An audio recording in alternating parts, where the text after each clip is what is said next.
Welcome to another episode of Love Notes. All nurses to the nurses station. This is Taquita Love, a nurse and a comedian. You think you could bring your brother the clear machine home? You know, the reviver. And I'm talking to my funny friends about medical mishaps. Clear! You are listening to Love Notes. What up, y'all? It's your boy Rodney Perry, comedian extraordinaire. And guess what? I'm on Love Notes with your girl, comedian Taquita Love. You know, it's a trip because I listen to the podcast, so to listen to y'all talk, and to know that like y'all at a dope juncture in your journey, But I hear some of your peers, and they be saying stuff like that's not true. Low key, they say less than 15 years. It's kind of like you like a babe still. Yeah, absolutely. That's the same with being a nurse. I've been a nurse for 20 years, and now I'm confident. I know my stuff. I know what to accept. I know what not to accept. Mm-hmm. Like, business. That's the part that I've made some mistakes, and I've learned from them. Yeah. Yeah. But no, it's dope. So I was just like, I'm a fan, but then I feel like you a comedy comrade, cousin, uncle, low key. Right. Straight Chicago, we definitely got some connects, and I've been listening, man. You got some good content in terms of. I like the way you seamlessly connect the medical part of it. Like, you guys are just talking, having a great conversation. Then all of a sudden, I'm like, oh, we in the medical part. She snuck it in on me. Damn it. Y'all don't want to sound like I'm like doing a book report. Mm-hmm. True that. Right. Yeah. Oh, thank you for listening. Thank you for, I mean, it's always something like, I think, what's her name? The little girl that looks like a child. I can't think of her name right now. The little girl. The comedian, the small girl. Keitra. Yeah, Keitra Long. For her to share her, her cancer thing, and I didn't know about that. So I was like, oh wow, that's crazy. When I had my stroke, I can't tell you the people that was like, nigga, I had a stroke like 3 years ago. And I was like, what? But they just didn't share it with anybody because, maybe one of the same reasons that Chadwick Boseman didn't share what he was going through is the industry kind of looks on you like hands off when you're sick. Yeah. And so put that hook in them first. But I mean, Chadwick Boseman was a big star. Yeah. And he still felt the need not to share that, but he was also, in the midst of probably maybe the biggest movie of his life with the Avengers and, the Wakanda thing. Yeah. The fact that I'm a nurse, I feel like when I hear people get personal about comedy in their life on stage, then I feel like I connect with them in a different way because I'm like, this is a real person. If I was a nurse taking care of them, like this would, this is the part of being a patient that people don't share, so Right. it goes both ways. So it's like, I feel like I connected as a nurse because I'm like, I feel like he a patient, but not real, for real, but like, I got nurse love for you. Who was the guy you interviewed that said he was a CNA for like one day? Antoine Young. Yeah, it was funny to me because, my experience in the hospital, my CNA was like, that's the person I remember the most because, I lost use of my left side. So she had to clean me up. Yeah. And I just was like, the way she did it was impressive to me because she did it in such a way where I just never lost my dignity, Yeah. And to hear him talk about, no, I ain't doing that shit. I was like, yo, that to me, she was the most important person in the hospital to me. That's how it be. It be because I was a CNA, what they call it a student nurse assistant. That's how I learned all my basics. I did that for about 4 years. And then my grandmother died from throat cancer. But when she was on hospice, I took care of her at home before I even knew I was going to be a nurse. It was just something that I connected to. The CNAs, those are the ones that be having your back and they be taking good care of you and they force you to get out the bed. They talk to you like you're a real person. Yeah. My dad lost an arm and a leg And his CNAs, that was his nurse. He was like, "Call my nurse," and Right. not the one that give medicine, the one that helped me. Right. And that means something. Yeah. Patient care to me is everything. And when you are not at your best and the person is there every day, I also had like a sitter because I got out the bed and I fell. And so Mhm. and so they assigned me a person to watch me 24 hours a day. And my sitter, she became like my best friend. We talked every day, this lady. And now, now that stuff has made its way into my act. And of course, I've embellished a little bit on it, but most of it is, to the letter true, and, Yeah. I say God loves me because, every time I be like, I need some material, I get sick and boom, there we go. Oh my goodness. It's the coming out of it though that make it so dope. It's like, Exactly. If you die, you can't tell the story. right. I had patients that was my age that was dying of cancer, and that's what kind of made me, go to comedy. I think because it was taking a toll on me. Mm. And people get sick. You really need somebody to treat you like you not sick. So you said that kind of made you want to go to a comedy, but did you already have a connection to comedy? Do you have an uncle or a brother that was in comedy? Like, why comedy for you? It fell in my lap. And it would be with the nurses. I sold Mary Kay, so they thought I was hilarious because I would bring my Mary Kay stuff in there, do, facials in the middle of the night, and then, but with the patients, I just went above and beyond. Like, I worked in a pediatric hospital, and I had a little black patient who had to get a emergency spinal tap. We couldn't get him anesthesia because nobody was there. So it was going to be very painful. Yeah, so with the patient, I rapped because I think Drake Best I Ever Had just came out, and I was like, that's like the only, rap song I kinda know that the little boy was listening to, and I rapped that song the whole time he got the spinal tap, and the doctor was like, from that point on, she was like, "Where's the rapping nurse?" And I made him feel better and got him through it. But then I would curse doctors out too. I would like, I kinda got like, when you be secure with what you do. Right. You know they ain't about to fire you.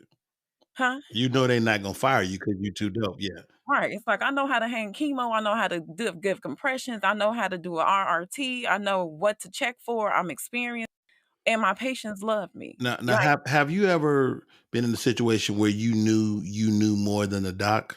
oh yeah. I had a patient, a baby that was septic. And that's like something I know. I had a patient coming from the emergency room, and there was like a 6-month-old baby with a low temperature. And for us, a low temperature or a high temperature are warning signs. Babies can't regulate their temperature. I know that. The doctor was like, "Well, it's not a fever," but I was like, It's "It's a low. low Yeah. temperature." So either or is not regulating. They gave the patient antibiotics in the ED, and I told them, "Do not bring that patient to me until 2 hours pass and they have fluid resuscitation." Okay, sure. 10 minutes later, the patient rolling in, my patient, with the antibiotics still going. They get to the room, the mama breastfeeding the baby stopped breathing. Mm. That baby was in septic shock, and I knew that ahead of time. But, I had to bag, call a code and everything like that, and that's kinda when I got my respect for speaking up to the doctors. 'Cause I was like, and then I was pissed, and then I had, like, they was like, "Woo!" It was like the black girl came out. I was like, "Ah." The doctors, they don't know that world every day. They just got finished studying it, and they haven't experienced it, and I have Mhm. been running around for years. So why not be an MD? That was my first goal, bio pre-med. Mhm. I mean, you got the aptitude. I mean, you're a smart person, so you could have done it, or were you just done with school? Well, it's the same amount of school, same amount of time. Yeah, I thought about doing nurse practitioner recently, but when I lost my grandmother to throat cancer, Mhm. then, I felt like I liked how the nurses cared for her. Like, Mhm. the doctor came in and was like, "Da da da da da," like, Charlie Brown talk, where Yeah. you nod and then they leave and you don't know what they said. Hey, you know what? I get that completely because I was like, You know, you go into the doc, he pop in, or like I told him, like when I was in there for the COVID, they would, you know, so at the VA, the docs is mostly in training. And so they have their little powwow. I'm looking through the glass at them, but nobody come and say hi. And I'm like, what type of fucking doctor are you that you don't walk in here and go, hey, dude, this is what we was talking about. I know you feel fucked up right now, but we got you. That would be dope to me. And they just never did that. They don't have bedside manner at times until you have to tell them to treat you like you human. And then, but the nurse would come in and she would, feed my grandma. She would, braid her hair, brush her teeth, clean her up. And the reaction that my grandmother got from the nurse was what I wanted to give to people. Got it. But I mean, you're advanced now, 20 years in. You're not even doing as much patient care, I'm guessing. Not at all. I work in research, so I'm still helping cancer patients, but from the research part. Now, explain this to me about cancer. So, cancer itself is a lot of different things. So, you can have cancer of many things in your body, and we call it all cancer, but it's not all the same. Am I right? Am I right? Not at all. Like, how can they have one name for something that's so broad? I guess that's my question. Well, it's so many different types of cancer. My background's pediatric oncology, so it's childhood cancers. I've taken care of patients with like ALL, AML, CML, and some is acute, some is chronic. That's the A for acute, C for chronic. It's one of those things where like it's different types where it attacks certain parts of your body. Some is like tumors, some is in your lymph nodes, some is all over in your brain. So, you know at a glance if a person is going to make it or not, really. I can't say that, but I know some diagnoses have a better chance of survival. Like ovarian cancer, like I think it's like a 97% chance of survival if you get a check. But pancreatic cancer, normally people get like a year. If you get diagnosed, and because it's so you can't detect it early. You don't detect it until it's stage 3 or 4. How many miracles have you saw? Oh, so many. And I think because I know for sure because I'm a believer too that I get patients that have had miracles. I had one patient that couldn't walk. He was in a coma and he didn't speak English. His family didn't speak English. I was his main nurse and they were waiting for him to wake up and it was months, but the family played gospel music. They talked to him like he was alert and talking to them, and I did the same thing. I would go in there and talk to him like he was responding. And then he started to respond. And he walked out of the hospital. Get out of here. So okay, so you talking to him and then one day he goes, "What's up?" I mean, but he's not he don't speak English. I didn't see it when he woke up, but he started showing signs of like function, like he could move again. They I'm prayed. thinking like a movie, but it kind of happened Yeah. gradually. Oh wow. And I had a cousin that was born with leukemia, and I think she's the biggest miracle. I don't, like I feel like some families don't know the whole story when they don't work in the medical field. Right. But she was supposed to get a transplant and didn't get one, and she been cancer free. Like most of my Leukemia is blood, right? uh-huh. So how would you get a blood transplant? They would take all your blood Oh, you out? get a bone marrow transplant. Bone Because marrow, which is very painful, I heard. bone marrow aspiration is kind of like when they do not C-sections, but when they give you epidural, where they stick a needle in your back in between Your the spine. spine. Yeah. And what they do is it's a lot, Rodney. It's a lot. So like it's mother cells, they call stem cells. They like make all the other cells that's in your body. So they test the stem cells in your bone marrow to see if the cancer is there or to see what type or to diagnose and to stage it. That's what the bone marrow thing is. When they take it out, that's the painful part. But Got it. getting a transplant is like getting a blood transfusion, like in your vein. Got it. Understood. But people get real sick after that. Okay.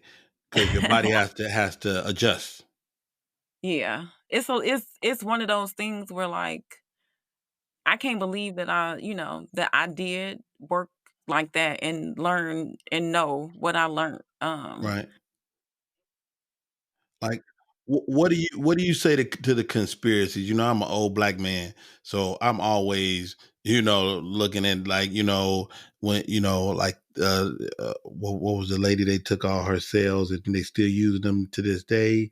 Uh, what's her name? Henrietta? Henrietta Lack, or, like even when I was in the hospital, they was taking blood. I'm like, y'all just took blood yesterday, like Yeah. 3 vials of blood. Like, why y'all need more blood every day? Well, we check your oxygen and this and that. I'm like, yeah, but my shit ain't my shit ain't changed that much over 24 hours, But I know they have a job to do, so after a while I stopped fighting it. But, like, is there any room? Because, like, my friend is a doctor, and she was like, they absolutely, in the medical profession, don't treat black women the same, because black women, they assume y'all don't experience no pain. I Uh, just had this issue this week with my doctors. I had to file grievances for them with them and had to switch doctors because I had muscle spasms. What did I have? Like muscle relaxing. They didn't want to refill that. And I literally had to be like, what? I have a diagnosis that, I was in the emergency. so what was it? What was their reasoning behind it? Like, they thought you wanted to just get high? Look, I'm a nurse. I told them I'm a nurse and, I'm not asking for a narcotic. Even if I was, if I'm in pain, then give Give me it to what me. I need. Yeah. And I agree with that. And, like, it's crazy because I learned how racism worked at a very early age in nursing school. So I think I learned how to adapt and keep moving with it. Mhm. So it's like this just a part of life, but I got to get to the next level. I got to keep, you know, How prevalent do you think it is? I mean, you said this happened to you days ago. So is it getting better? if it happened days ago and I'm a registered nurse, No. I don't think.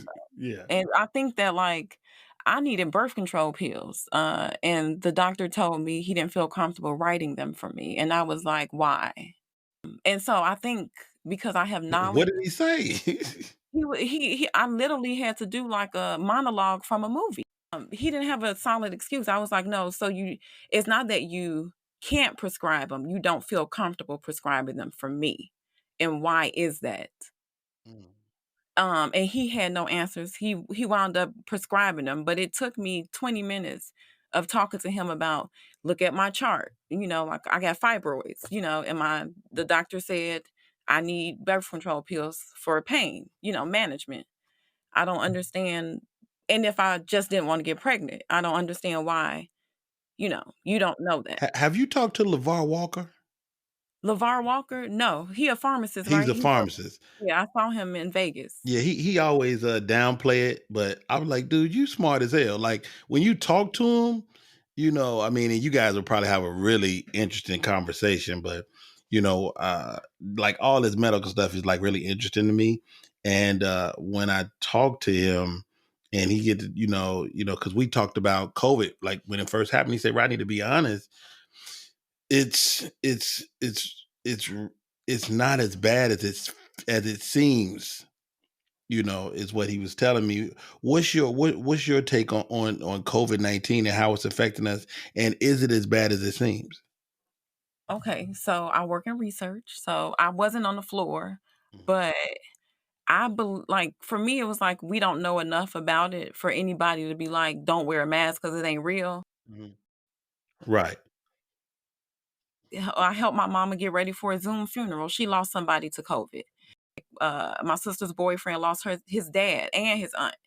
Then, it's kind of like we don't know enough about it, and we don't know, like, they say different blood types respond differently to it. Hmm. In the beginning, that we thought black people couldn't get it, and I was happy, and then black people started getting it. Right. To be honest with you, like, when it comes to research, it takes years before they figure out if something is right versus not, or how to. I don't trust everything that people say. Yeah. Well, you can't. Yeah. But I also know that we don't know enough about it to cancel it out versus, one or the other. Understood. Understood. Like, having went through it, and talked to some of the docs that I came in contact with. I mean, I talked to one doc. He's like, dude, he said, to be honest, Mr. Perry, it's a lot we just don't understand about this. And so, you know, they might attack it several different ways, and the it manifests itself different ways. Like, say for instance, I had chills, fever, extreme diarrhea, and some aches. But some people have loss of taste and smell, aches and pains and it might manifest itself differently. And some people, where I was probably with it 14 days or plus, people will be in and out of the sucking 4 or 5 days. Yeah. So it seems like either it's evolving or it's just different versions of it out. Oh yeah, they said it already replicated. But it's a SARS. It's a form of flu, but it's just a different one that's like kind of like a mega one. That's how I understand it. But I believe that it's real because people been dying. Right. Now, there is some economics in terms of and I could be way off. This is all information via Instagram. So you hear people say that there's money in the diagnosis. So if you diagnose COVID-19, then the hospital get kickbacks and money based on that. If you die of it, they get X amount of dollars. So with money being a motivator, is that far-fetched, the whole concept of that? I don't doubt it. Remember, I'm kind of a realist. I would say I'm a realist, and I believe in healthcare, but I don't trust it sometimes. Mm-hmm. Tuskegee experiment that happened, Right. and I don't doubt that if it happened back then, that there's ways that people can manipulate the system and for their benefit. So Right. yeah, I don't doubt it. Are we doing the podcast now? Well, we wasn't, but you just started talking, and then you might as well do a drop real quick. I ain't expect that you interviewed me. I did. I ain't even get to be like, well, the Monique show, and you. I got stories. I'll Oh, okay. But I mean, I'm always interested in the having been a patient. My buddy. People say the craziest shit to you, right? So, hey man, can you try not to get sick no more? I'm like, motherfucker, you think I was trying to get sick? You think I was like, oh yeah, it's time for to reinvent myself. Let me go catch this COVID. No, I wasn't intentionally trying to get sick. But people say stuff for their own edification. They were like, I don't want to have to worry about you again. So can you please stay well? And, and so I heard a bunch of things like that. But, and you tell me what you think about this. Speaking of Chadwick Boseman, he kept his diagnosis to himself. Being a spiritual person, do you think he should have shared it with the world to, increase the prayers and whatnot for him? No. Nope. Yeah. I think that he did it the way that it worked for him, and I think that, like, even you mentioning him, I get chills because, again, like, he died from cancer. That's a world I know. That's a Mhm. world I've been affected by with losing people to it. To live life and to live it, to the fullest is something that is commendable, and I think that his silence spoke louder than if he would have said something, Mhm. while he was alive, and, like, I think that everybody liked the movie, but I think, like, the way that he left the earth, was very powerful, spiritual. It uplifted me. It was kinda like, you don't know what people going through. I talked to people I ain't never talked to when that movie came out. It did something to me, and I think to our culture. It's not everybody business, Right. And I It's think, interesting. yeah, he was strong. Like, to see him do that and to see, like, the pictures, a part of me, like, 'cause I can see sickness, Mhm. N- So, did you notice before, or in retrospect, looking back now, you're like, oh, he was sick there? no, I noticed before, like, I saw a picture and I thought that he looked, it's something with the face and the eyes that you can Mhm. see. You can't hide in the eye. Wow. And I think because I've seen it so much in my life, like years, that, Right. I kinda think it's something that's kinda like photogenic. Like when you see it, you know. I had a doctor tell me one time, he was like, "You live a clean life." And I was like, "What do you mean?" He said, "You don't." He looked at the whites of my eyes and he said they were really white. And that was an indicator to him that I was probably not a big drinker or a big smoker, or you know what I mean? No, probably no drug use. He's like, you live a clean life, and it was at a glance. It's a trip to hear your voice. You sound like a Chicago person. I don't know if I still have it, but it's like certain Chicago things I hear, and I be like, that person from Chicago. Like you say, everybody, you know, It's a twang, they say, but it's yeah. Chicago is really interesting because it's not South, and of course we in the Midwest, but it's got a Southern vibe to it, but it's not Southern, but it's also kind of North, but it's not New York. It's nowhere near New York, and so um, how has Chicago affected your comedy? How Because you and you started doing comedy after you left there. Yeah, it was a blessing. The first stage I did in Chicago was Laugh Factory, and I didn't know I had a cousin. His name is Mr. J. Washington. I didn't know that I had a cousin that was a comedian. And so I met him after I started doing comedy. I did his show with Damn Food and Dave Hellum, Okay. and we packed the Laugh Factory, and I that was the first introduction to Chicago comedy.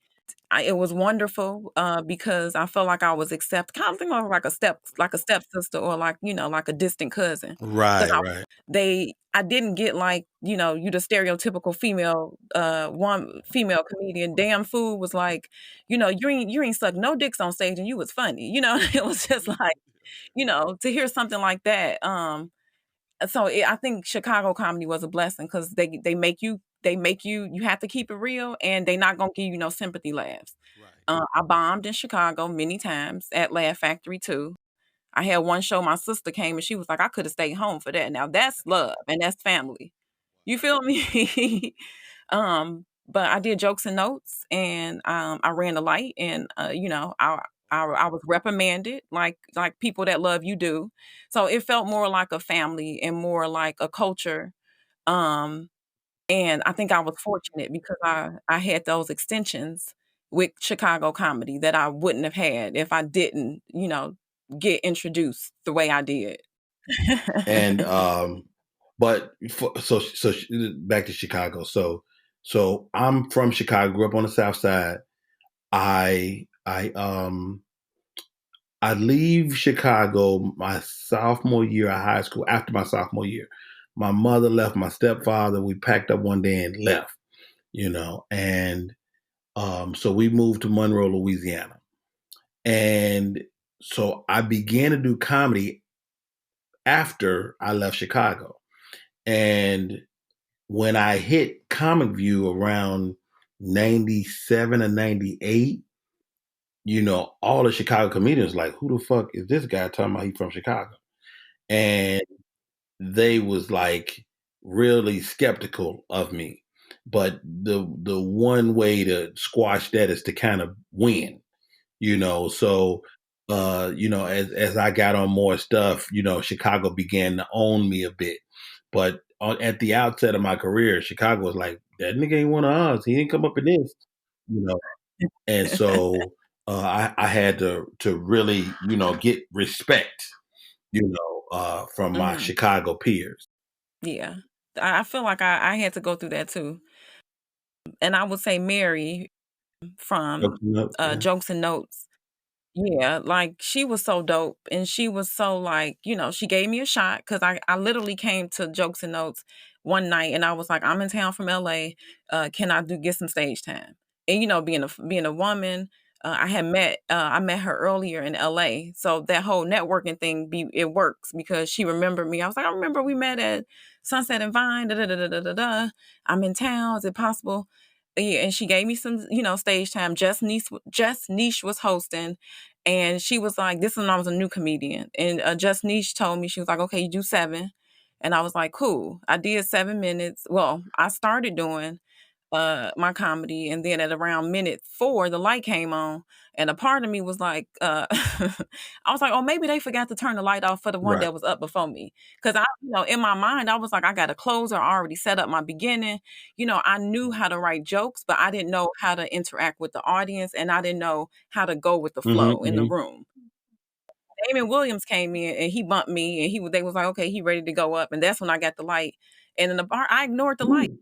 Oh, Mary let you have it over that. She did it in a way that was like, I felt the sting, but I knew it was love.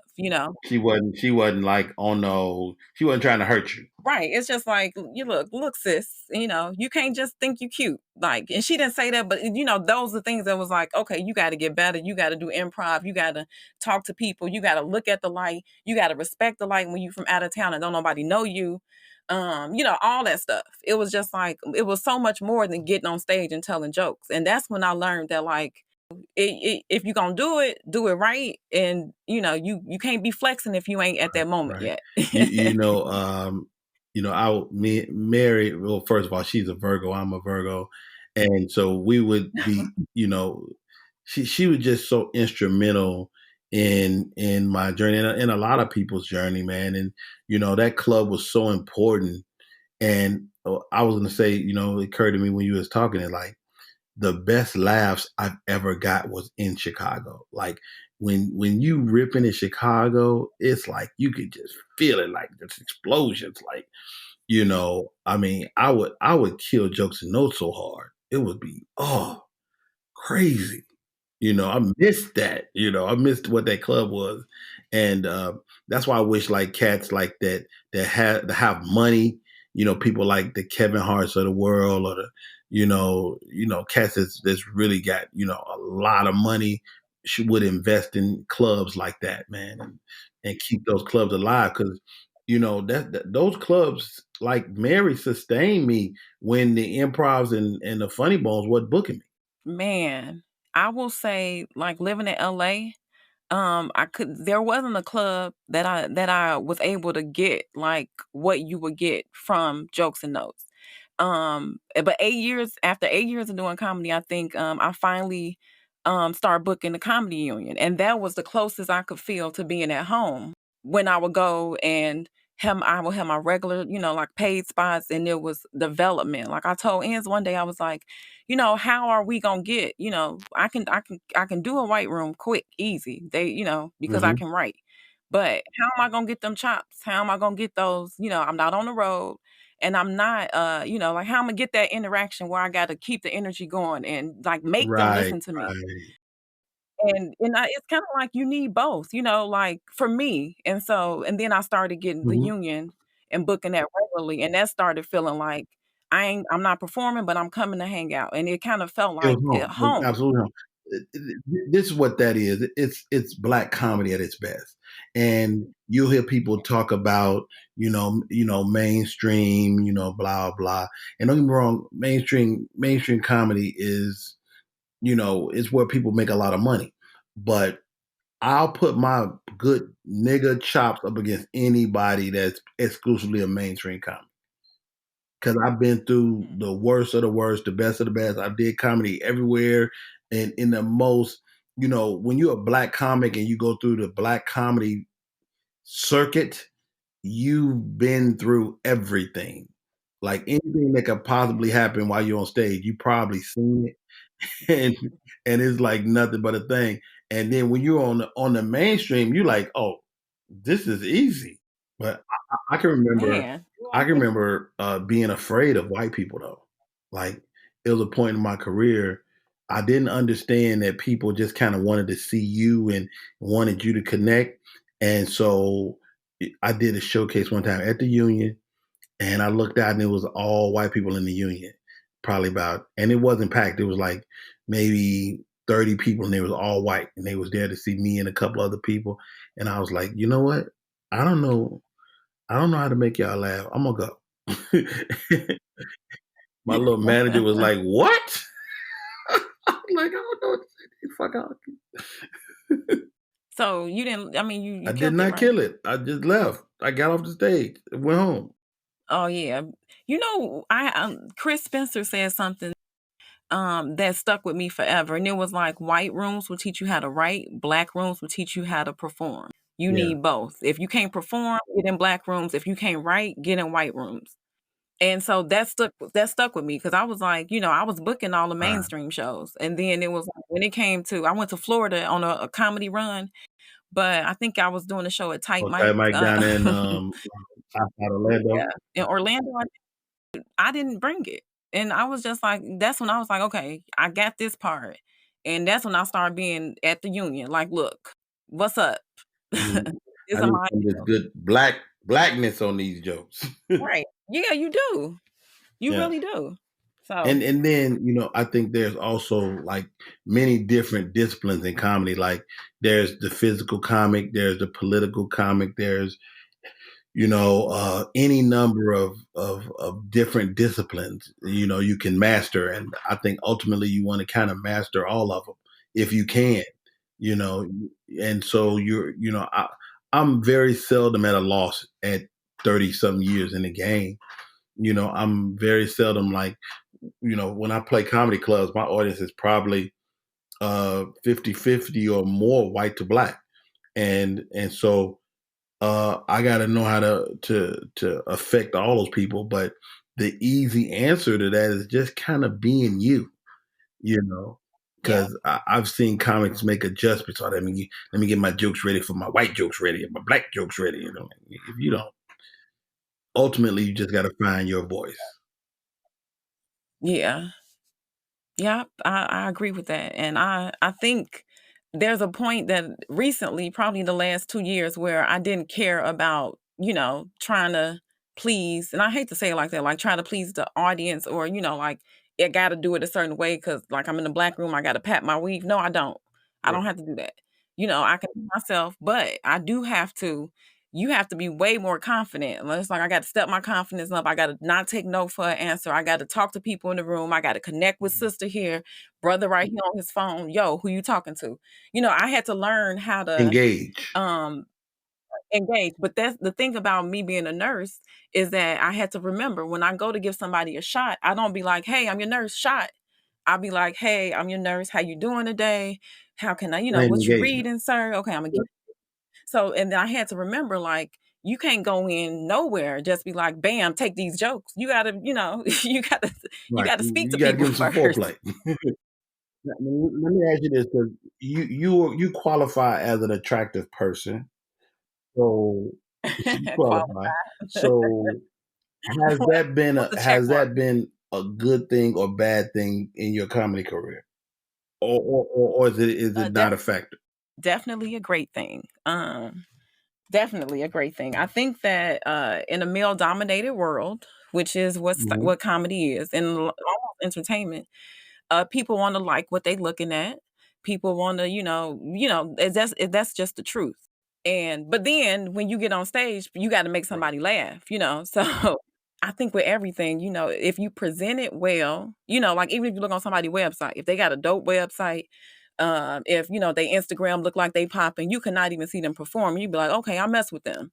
So I think image is everything. So if people like looking at what you present, whether it be what you look like, what your package look like as far as like promoting and all that, I think it makes a big difference. And that's just across the board. I can't if I go to work with clean scrubs, clean shoes, my stethoscope is not eating up, and I got on decent makeup, I'll be perceived as somebody that know what they're doing. Or at least I'll be, I won't have that stigma of, You'll get the benefit of the doubt. yeah. But the conventional wisdom among black comics is it's very difficult to be a pretty female comic that's black. Because women, our audience 80-90% female, are intimidating. You don't find that to be true though?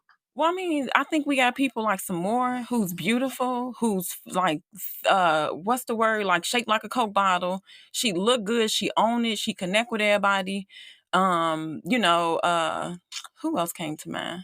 That's messed up. Well, it's probably proving your point. The fact that I'm like, who else?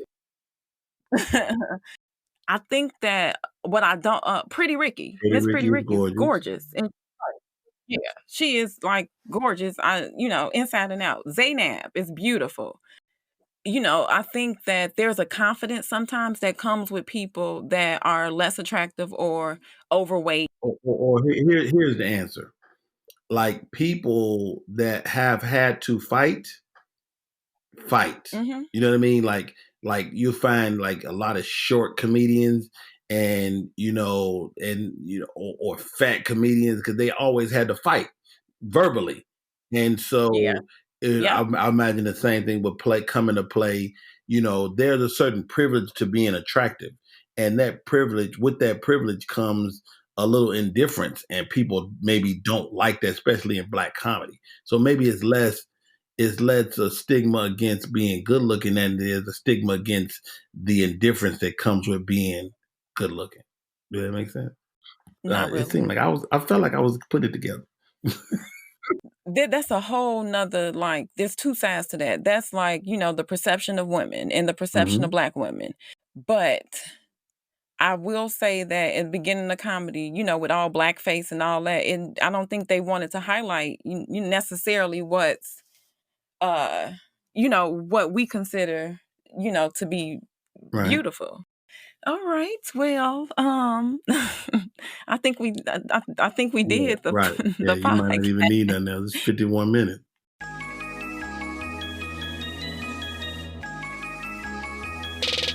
What up, y'all? It's your boy Rodney Perry, comedian extraordinaire. And guess what? I'm on Love Notes with your girl, comedian Taquita Love. Is that a real nice name?